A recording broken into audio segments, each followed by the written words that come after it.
This video is brought to you by Loot Crate. Do you like cool mystery boxes that are full of cool stuff? Go to lootcrate.com/kaijunokami and put kaijunokami in the coupon code to receive 10% off your order. It helps you help me help you help me. Remember, lootcrate.com/kaijunokami, coupon code kaijunokami. Now to our video. What's up everyone, I'm the Kaiju Okami, and today I'm going to talk about my top 10 least favorite classic era Simpsons episodes. Why the classic era? Well, I already covered my best and worst of the series, and my favorite modern episodes. I felt it was only fair to look at the negative episodes from the classic era because let's face it, no matter how much you want to pretend because of how bad the show has gotten, the first several seasons did have some bad episodes to them, especially as we got towards the end of the classic era.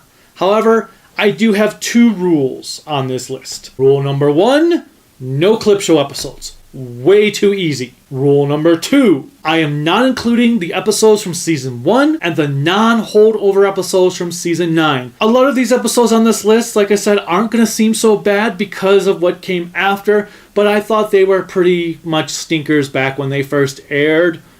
And a lot of them, it's because they have solid first acts, iffy second acts, and then they kind of fall apart in the third act. You're going to see a lot of that on this list. In fact, I'll probably talk about that a couple times in my actual descriptions for why I don't like the episodes. But whatever the case, here are my top 10 least favorite classic era Simpsons episodes. Number 10. Let's just start without any long drawn out introduction. Bart's dog gets an F. In this episode, Santa's little helper ends up being quite destructive to everything around him as he destroys Homer's $125 sneakers, a quilt that has been in Marge's family for several generations, and more. My cookie! This is not happening. As such, they send the four-legged fiend to an obedience school with an ultimatum that he must pass or be given away. This in turn causes Bart to freak out until suddenly, right out of the blue at the last minute, Santa's little helper is able to fully understand the orders being given to him and all is right with the world. You son of a bitch. God show! It's not exactly bad by any means, just contrived, and not even all that funny in the last act. When I think of mediocre episodes, this is definitely on my list. Number 9. As we had come to learn over the show, Homer's body can take an immense amount of damage without him actually feeling it. One such episode that highlighted this was The Homer They Fall. Here we have an episode that perfectly symbolizes the Simpsons franchise. The episode starts off quite entertaining with some solid jokes, but as it keeps going, it keeps getting dumber. On the series, we were always trying to kill the Cartwrights, but it looks like Father Time took care of that for us, right? Bart acquires a rare Star Trek belt from Comic Book Guy, which gets taken away from him by Jimbo and the other bullies. Homer confronts the boy's parents, only to be beaten up in the process. It is through this scenario that Moe discovers that Homer has an intolerance for pain and instantly makes him a boxer whose sole purpose is to tire out his opponents by doing absolutely nothing but stand there.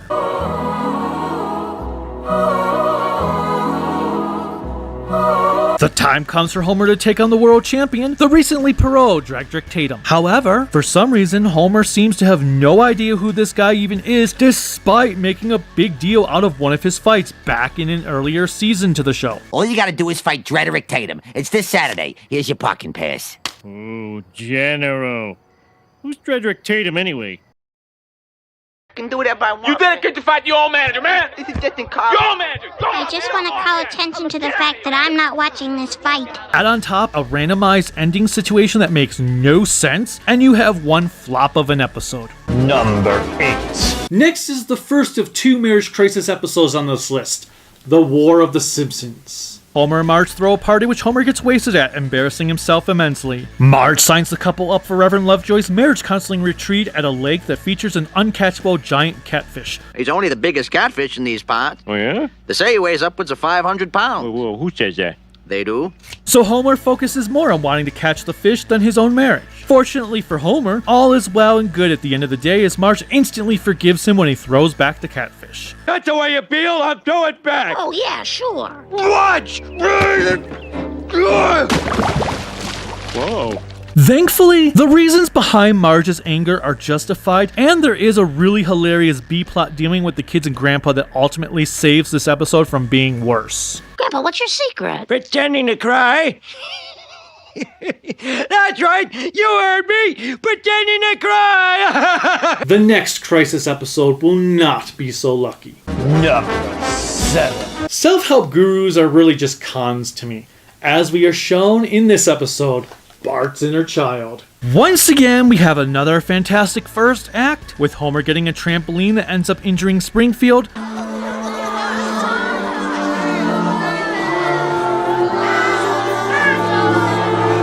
Which leads Marge into a frenzy and getting called out for it. She takes a liking to some random self-help dude and they go to see him live when he visits Springfield. Bart tries to make a mockery of the man, only to find himself being used to trick the citizens of Springfield into thinking they need to act like Bart. People, this young man here is the inner child I've been talking about. What? Not only does this get everyone to buy his merchandise, but everyone starts to act as nonchalantly as Bart, taking away his self-identity, while also causing the town to eventually break out into a riot. Oh, sure there is. The biggest crime about this episode is how rare the jokes become as the episode progresses. Number 6. The next episode on the list is just kind of gross, and that is Kingsize Homer. The whole concept is just terrible, and watching Homer do whatever he can, even eating Play-Doh, to get fat is just utterly gross. Says non-toxic. Well, that's a plus. Fortunately, there are some solid jokes to be had to keep this from being any lower, but this is one episode I most certainly could have done without.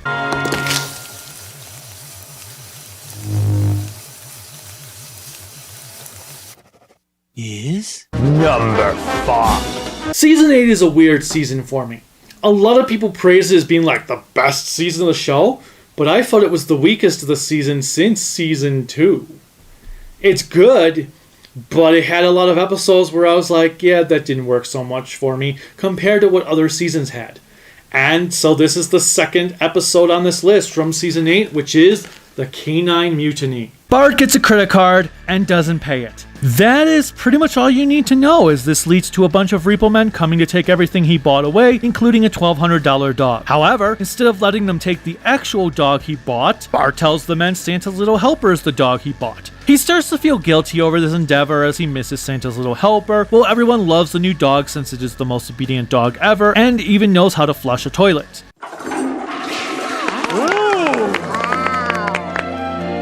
Bart gives the new dog away to the police after it rescues a bunch of people and finds out that Santa's little helper has been given to a blind man. The episode ends with the police discovering marijuana on the blind dude, and they start to throw a party or something. I'm not exactly sure what the hell was going on in the end, but it was really friggin' stupid. Ooh, yeah. Hey, everybody. How you doing? Hey, what's up there? Another episode that started out funny, but ended up leaving me scratching my head as to what all transpired in its 22-minute runtime. Number 4. Speaking of an episode that leaves you scratching your head, Hurricane Nettie. A hurricane tears through Springfield. The only ones affected by it are the Flanderses. Oh, Nettie, it was terrifying. I thought I was headed for the eternal bliss of paradise. The city tries to help them out by rebuilding their home. Their failure in doing so causes Ned to break down and seek psychiatric help. Can't you morons do anything right?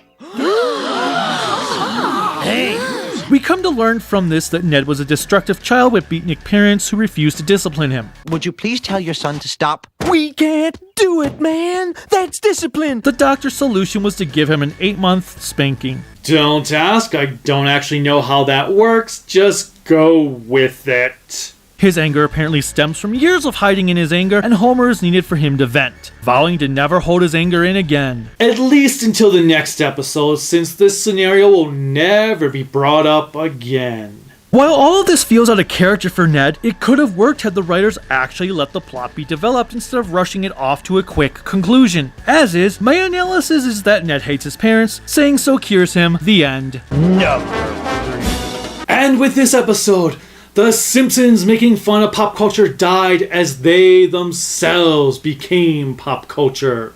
And that episode is Homer Palooza.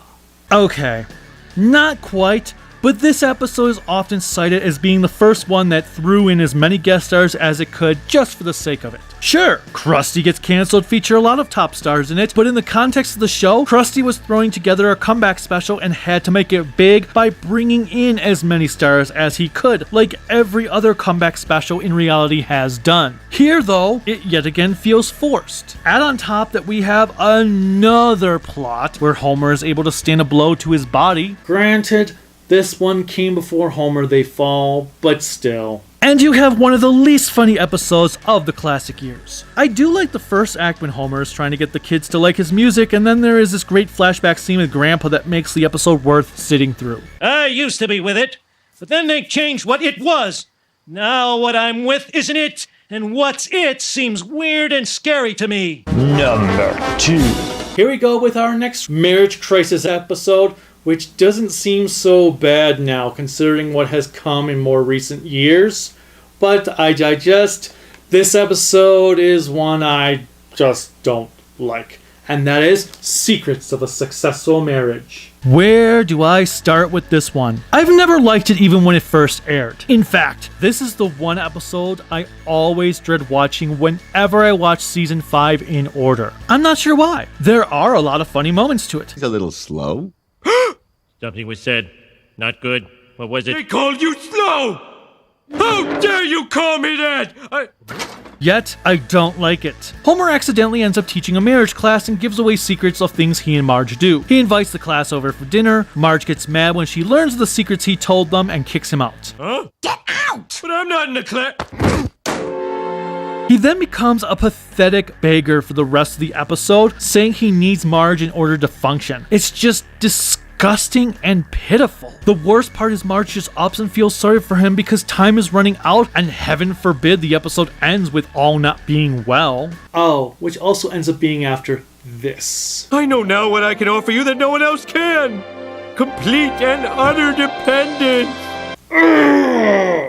Number 1. The final episode on this list is an interesting one because it almost made my worst of list overall for the entire series, and actually got cut off the list by a few episodes that I had recently watched that was like, ooh, you know what? Those need to be put on the list, not this episode. As such, it is by far the worst episode of the classic era, and could be one of the worst episodes of all time, but like I said, it pales in comparison to some of the shit that has come out afterwards. And that is Principal and the Pauper. This is the episode that broke The Simpsons for many people. Despite all the development Skinner had received over the last 179 episodes, especially in a season 5 episode where he returned to the military without question, we are all told the Skinner we all knew and loved was not the real Skinner, but rather an imposter who felt sorry for the real Skinner's mother and decided to pretend he was the real one. I don't know why I did what I did. I guess I couldn't bear to tell her about her son. What I did was wrong, but I'd do it again. I can talk for hours about how this episode completely ruined the character, yet that is not what bothers me. In fact, I applaud the writers for trying to do something different. The problem I have, other than the episode being boring, is that it doesn't do anything with the material. Everything is reverted back to the way it was by the end of the episode, making the whole thing irrelevant.